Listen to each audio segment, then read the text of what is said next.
আসসালামু আলাইকুম ভিউয়ার্স, কেমন আছেন সবাই? আশা করি অবশ্যই ভালো আছেন। আবার চলে আসলাম আপনাদের সামনে একটি গুরুত্বপূর্ণ চাকরির খবর নিয়ে। আজকের চাকরির খবরটি হচ্ছে খুবই গুরুত্বপূর্ণ। তার কারণ এখানে পদের সংখ্যা কিন্তু অনেক বেশি। ১৩৩০ পদে পল্লী দারিদ্র্য বিমোচন ফাউন্ডেশন পিডিবিএফ এই নিয়োগ বিজ্ঞপ্তি ২০২৫ কিন্তু প্রকাশিত হয়ে গেছে। এটি একটি সরকারি ফাউন্ডেশন, তাই সরকারি চাকরি হিসেবে বিবেচনা করা যায়। আসুন এখানে কার আবেদন করতে পারবে, কি কি লাগবে, কত টাকা লাগবে, আবেদন কিভাবে করবেন, সবকিছুই থাকছে কিন্তু আজকের ভিডিওতে। চলেন ভিউয়ার্স, কথা না বাড়িয়ে আমরা মূল ভিডিও শুরু করি। প্রিয় ভিউয়ার্স, আসুন আমরা প্রথমেই নোটিশটি দেখে নিই। গণপ্রজাতন্ত্রী বাংলাদেশ সরকারের স্থানীয় সরকার পল্লী উন্নয়ন ও সমবায় মন্ত্রণালয় পল্লী উন্নয়ন ও সমবায় বিভাগের অধিভুক্ত পল্লী দারিদ্র্য বিমোচন ফাউন্ডেশন পিডিবিএফ এর স্থায়ী পদে নিম্নবর্ণিত শূন্য পদসমূহের জনবল নিয়োগের নিমিত্তে প্যানেল ভুক্তির লক্ষ্যে বাংলাদেশের স্থায়ী নাগরিকদের নিকট হতে পদের পার্শ্বে উল্লেখিত শিক্ষাগত যোগ্যতা ও নিম্নবর্তিত শর্ত সাপেক্ষে অনলাইনে যেই ওয়েবসাইটে দিয়েছে নির্ধারিত সময়ের মধ্যে দরখাস্তের আহ্বান করা হচ্ছে। অনলাইন ব্যতীত কোনো মাধ্যমে প্রেরিত আবেদন গ্রহণযোগ্য হবে না।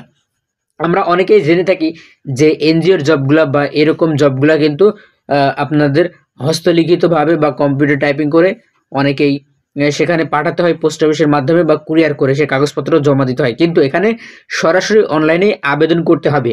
আসুন কি কি পদ রয়েছে, কতটি পদের সংখ্যা রয়েছে সেগুলো নিয়ে আমরা আলোচনা করি।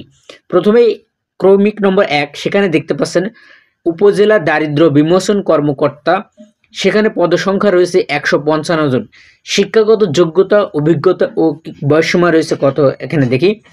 সরকার কর্তৃক স্বীকৃত যে কোনো কলেজ বিশ্ববিদ্যালয় হতে কমপক্ষে দ্বিতীয় শ্রেণী বা সমমান সিজিপিএ সহ স্নাতকোত্তর অথবা সমমান ডিগ্রি। শিক্ষা জীবনে কোনো ক্ষেত্রে তৃতীয় বিভাগ শ্রেণী সমান সিজিপিএ গ্রহণযোগ্য হবে না। গ্রামীণ জনগোষ্ঠীর আর্থসামাজিক উন্নয়নের কাজ করার মানসিকতা সম্পন্ন হতে হবে এবং উপজেলা প্রশাসনের সাথে সমন্বয় কর্মী ব্যবস্থাপনা, ঋণ ও সঞ্চয় ব্যবস্থাপনা সংক্রান্ত কাজে আগ্রহ থাকতে হবে। অর্থাৎ আপনাদের অনার্স যদি পাশ করে থাকেন তাহলে অনার্স, অথবা যারা ডিগ্রি সহ মাস্টার্স পাশ করেছে এমন শিক্ষার্থীরাই এখানে আবেদন করতে পারবে।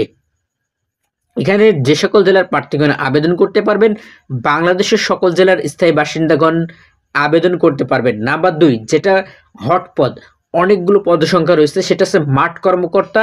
সেখানে পদসংখ্যা রয়েছে ১১৭৫ জন। এখানে শিক্ষাগত যোগ্যতা, অভিজ্ঞতা ও বয়সসীমা কি কি আছে দেখে নিই।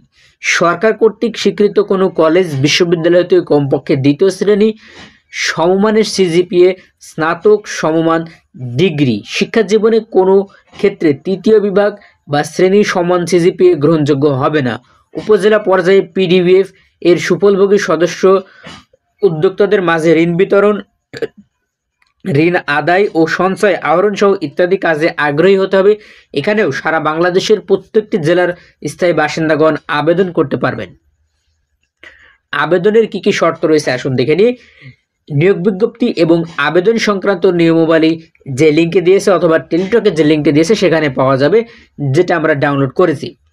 এখন আসি যে এখানে কি কি যোগ্যতা থাকতে হবে আবেদনের জন্য। সকল পদে ৩১শে মার্চ ২০২৫ খ্রিস্টাব্দ তারিখে সকল প্রার্থীর বয়স ১৮ থেকে ৩২ বছর হতে হবে। বয়সের ক্ষেত্রে কিন্তু এফিডেভিট গ্রহণযোগ্য হবে না। এক্ষেত্রে সরকার কর্তৃক সর্বশেষ জারিকৃত পরিপত্র নীতিমালা অনুসরণ করা হবে। পিডিবিএফ কর্মরত প্রার্থীদের ক্ষেত্রে কর্মচারী চাকরি প্রবিধানমালা অনুযায়ী বয়সসীমা শিথিলযোগ্য হবে। তারপর এখানে ঘ নাম্বার আমাদের জানার প্রয়োজন নেই, অঙ্গ নাম্বারও জানার আমাদের প্রয়োজন নেই। এখানে যে যে দাখিলপত্র করতে হবে কাগজপত্র, এটা আমি আর বলছি না, কারণ বলতে গেলে ভিডিও লেন্দি হয়ে যাবে, আপনারা স্ক্রিনশট নিয়ে নিতে পারেন। এখন আমি আসি ২ নাম্বার, আবেদন পূরণের যে শর্তাবলী রয়েছে। এখানে অনলাইনে একটি লিঙ্ক দেখতে পাচ্ছেন, সেই ওয়েবসাইটে গিয়ে আপনাদের আবেদন ফর্ম পূরণ করতে হবে। আবেদনের সময়সীমা রয়েছে, অনলাইনে আবেদন পূরণ ও ফি জমাদানের শুরু হবে ২৫শে মার্চ ২০২৫ খ্রিস্টাব্দ সকাল ১০ ঘটিকা এবং অনলাইনে আবেদনপত্র জমাদানের শেষ তারিখ ১৪ এপ্রিল ২০২৫ বিকাল ৫ ঘটিকায় কিন্তু এর আবেদন শেষ হয়ে যাবে। প্রিয় ভিউয়ার্স, এর আবেদন আপনারা কিভাবে করবেন এটা নিয়ে কি চিন্তিত হওয়ার কোনো কারণ নেই। তার কারণ এই আবেদনটি আপনারা চাইলে আমার থেকেই করে নিতে পারবেন। আপনারা স্ক্রিনে একটি নাম্বার দেখতে পাচ্ছেন, যা আশা করছে ওই নাম্বারটি আমার। আপনারা যদি আবেদন করতে আগ্রহী হন তাহলে আমার সাথে যোগাযোগ করে আপনার তথ্যগুলো পাঠিয়ে দিলে আমি আপনাদের সঠিক ও নির্ভুলভাবে আবেদন করে দেব। আপনাদের কোথাও যাওয়ার প্রয়োজন নেই। আর এই তথ্যবল ভিডিওটি দেখে যদি আপনার বিন্দু পরিমাণ উপকার হয় তাহলে অবশ্যই একটি লাইক প্রদান করবেন এবং এই চাকরি প্রত্যাশী ভাইদের সাথে বোনদের সাথে অবশ্যই এই ভিডিওটি তো শেয়ার করারও অনুরোধ রইল। আর যদি কোনো প্রশ্ন থেকে থাকে এই চাকরি সম্পর্কে আপনারা প্রশ্ন করতে পারেন। সেই সাথে যারা আমার থেকে আবেদন করবেন তাদের জন্য অনেক কিছু ফ্রি দেওয়া হবে, যেমন এই চাকরির আগের পরীক্ষার প্রশ্ন PDF, recent job solution PDF এবং অ্যাডমিট কার্ড সহ অনেক কিছু আপনারা কিন্তু ফ্রি পেয়ে যাবেন। তাই দেরি না করে এখনই আমাদের কাছ থেকে আবেদন করে নিন। আসুন আরও বিস্তারিত কী কী আছে জেনে নেওয়া যাক। এখানে আবেদন করতে হবে সেটা নিয়ে সমস্যা নেই, আপনারা দেখে নিতে পারেন। আচ্ছা গেল, এটা আপনার স্ক্রিনশট নিন। এখন যেটা আমাদের জানা জরুরি সেটা হচ্ছে এটা আবেদন করতে কত টাকা খরচ হবে। 1 নম্বর ক্রমিক যেটা আছে 1 নম্বর পদ, তার জন্য খরচ হবে 223 টাকা। এটা সরকার নিয়ে নেবে। এর টেলিটক চার্জ আছে, সব মিলিয়ে 232 টাকা কেটে যাবে। এবং 2 নম্বর ক্রমিকের জন্য আবেদন ফি মোট 168 টাকা এখানে লাগবে এবং আপনার গড়ে এখানে 180 টাকা কেটে যাবে, সরকার নিয়ে নেবে। এখন আপনাদের যেখান থেকে আবেদন করবেন তাদের অপারেটর ফি আলাদা, কোথাও 50 টাকা নিতে পারে, কোথাও 100 টাকা নিতে পারে। এই তো ভিউয়ার্স, আজকের ভিডিও পর্যন্তই। যদি ভালো লেগে থাকে তাহলে অবশ্যই একটি লাইক প্রদান করবেন এবং এই ভিডিওটি শেয়ার করেও দিবেন। সেই সাথে যারা আমাদের ইউটিউব চ্যানেলে নতুন অবশ্যই আমাদের চ্যানেলটি সাবস্ক্রাইব অথবা ফেসবুক পেজ থেকে দেখে থাকলে ফেসবুক পেজেও ফলো দিয়ে পাশে থাকবেন। সেই সাথে এই ভিডিওটি শেয়ার করারও অনুরোধ রইল। আজকের ভিডিও পর্যন্তই। আসসালামু আলাইকুম।